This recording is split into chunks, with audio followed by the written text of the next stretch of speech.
and welcome to Inside Solent, our monthly look at the university's latest news, projects and events. I'm Amy Sutton, Graduate Associate for the School of Business, Law and Communications. And I'm Multimedia Journalism student Josh Stokes, and we'll be your host this month. In this election special, we'll be taking a look at the election processes and catching up with the students to hear their thoughts. We'll also hear from our Vice-Chancellor and SU President on why they think it's important to vote. But first, what exactly is a snap election?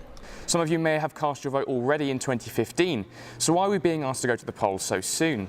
An election can be called ahead of schedule for two reasons: if there's a vote of no confidence in the current government, or if MPs vote for an early election by a 2/3 majority. According to the BBC, current Prime Minister Theresa May called for a snap election because Britain needed certainty, stability and strong leadership following the EU referendum. Parliament approved her call for a general election, which has now been scheduled for the 8th of June. So what's next? Firstly, it's important to find out if you're eligible to vote.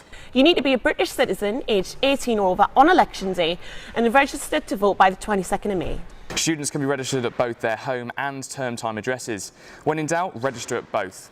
If you do still need to register, you can do so online or download the forms to register by post from the government website listed on the screen.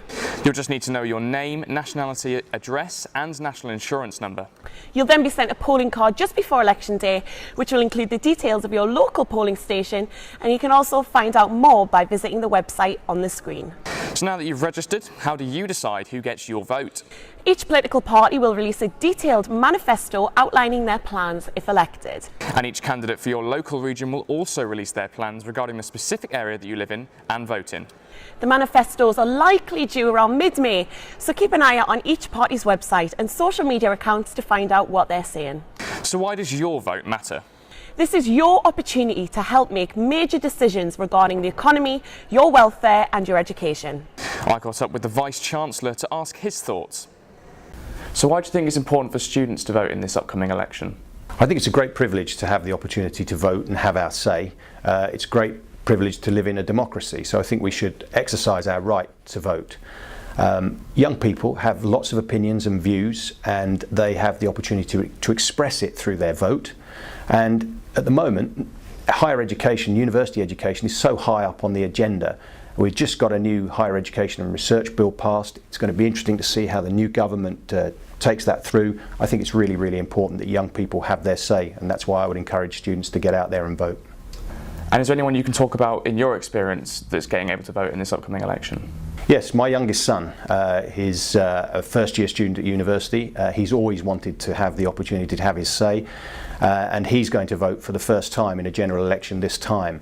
He missed the opportunity to vote in the European referendum by a matter of days, and he was really, really disappointed. So he's looking forward to this. He's registered and ready to go, and I hope that all other students are in the same position. Here's what Student Union President Megan Maddox had to say.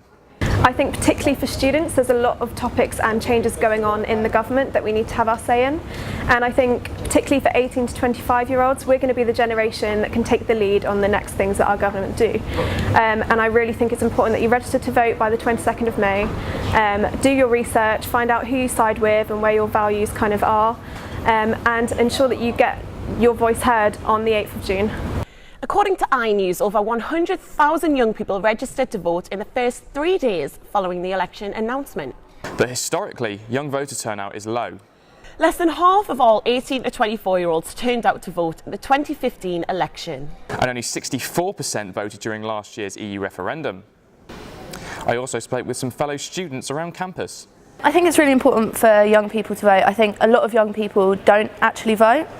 And I think it's like we're the generation that will be affected. We're at university or not, and we're moving into adult life where we have to pay our own rent, we have to actually get into the world of work, pay our taxes. I think we have a completely different say to what our parents do. Like I find with my parents, they don't vote for the same things that I vote for. Because we're affected by it, we are the future, so we're affected by whatever happens. You need to have your voice heard, and there's no point complaining about it for 5 years if you don't vote.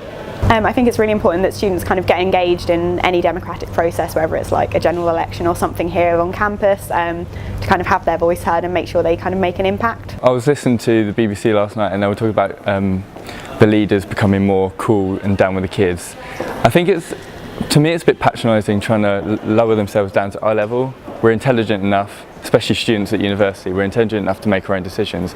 And it's just a matter of making their manifestos more approachable, more readable. A lot of the thing I find with young people is they can't be bothered to read up on it because it's so like, they don't just bullet point things, they're so like around the point and it's so annoying. Because we can read, we're not stupid, so I think it's just more a visualisation of their manifestos. So with getting information about how to vote and how to register and stuff, we've got a blog on our website, and the NUS have their Generation Vote campaign, which has so much information you can find on the website.